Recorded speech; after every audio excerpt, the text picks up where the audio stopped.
But I wanted to talk to you about punching Nazis and free speech. What is your formal position, or what is your take on this trend towards embracing political violence against the extreme right?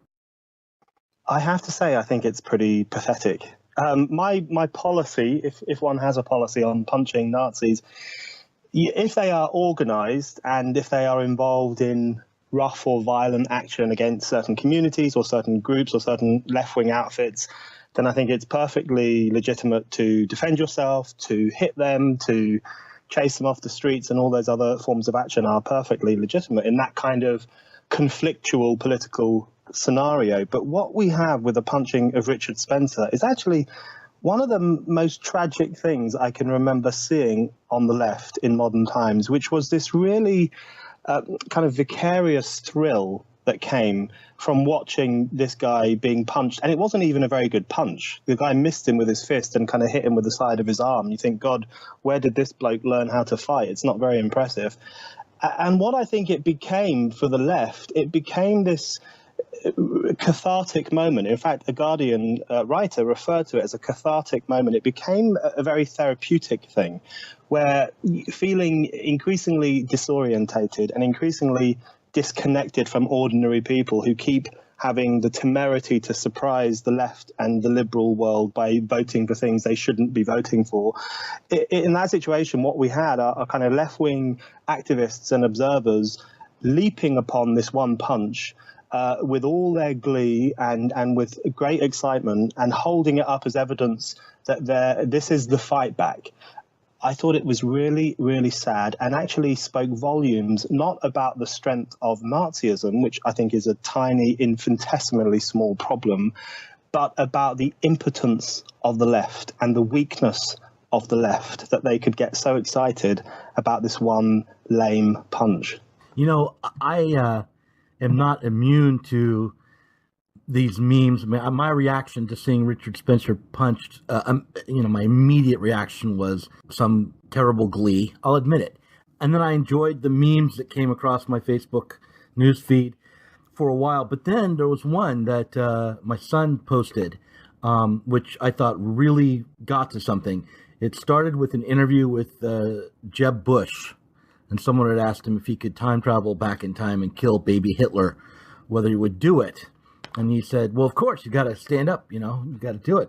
And then the next shot was of him putting on a hoodie, which was from some other context. And then the next shot was the guy in the hoodie running up to Richard Spencer and punching him. Yeah, I love a good meme. I love memes. I share memes. They make me laugh. But memes aren't real life. And I thought what I found really depressing was the way in which memes became the focus of politics. They became the stuff of politics following that punch. And it was almost as if they were the real thing in the left's worldview post-Trump. I've seen a cartoon comparing the punching of Richard Spencer to Captain America punching actual Nazi soldiers from those old cartoon strips.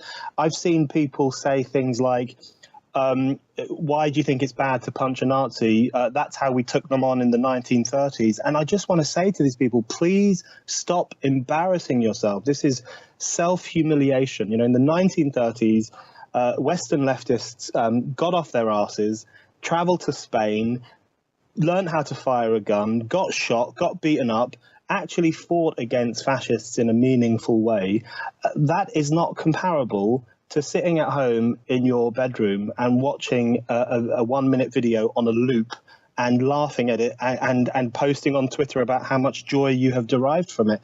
So I think what it really revealed was actually it revealed a lot about the post or the Trump era, rather, which is the left doesn't know how to compute this. It doesn't know what's going on. It doesn't know how to confront what's going on.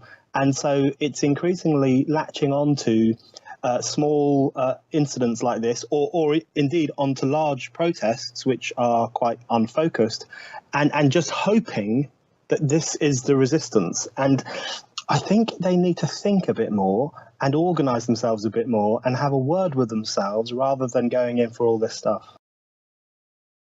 Okay, so one more round on this and then we'll move on. But let's do a thought experiment for a moment and I understand that you reject this, but let's grant this premise that Trump do represent some sort of neo-fascist threat.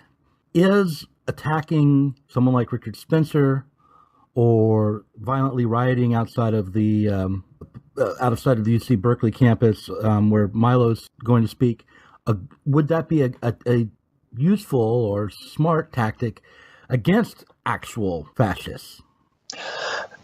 If these were real fascists, if fascism was an actual thing in 21st century America in the way that I've described it, where the state kind of encourages a very large group of paramilitary forces to take on the left or the opposition or whoever else it might be, then it wouldn't be okay to punch Richard Spencer or to riot at Berkeley. You ought to be arming yourself and setting up, secret radio stations and publishing underground newspapers. See, this is the thing that really I find very, very interesting. If people really thought that Trump represented a new form of kind of American fascism, they wouldn't be marching through the streets with vagina hats on their heads and holding up placards with witty slogans that they very keenly hope will be tweeted and retweeted thousands of times, which seems to me what those placards are designed to do. They wouldn't be doing that if they took their own arguments seriously. They would be thinking very carefully and very hard about how to confront this fascism. So there's a real disconnect between the language that they use to describe the Trump phenomenon and the actions that they take in response to it. And I think that disconnect reveals that the language simply isn't right and doesn't work. And then what happens, I think, is that the punching of Spencer becomes this very therapeutic thing. And then it does start to take on a quite censorious element, because basically what you're saying, if these aren't particularly well organized fascists and they're not engaged in actual violence and so on, then punching them is simply a way of stopping them from talking.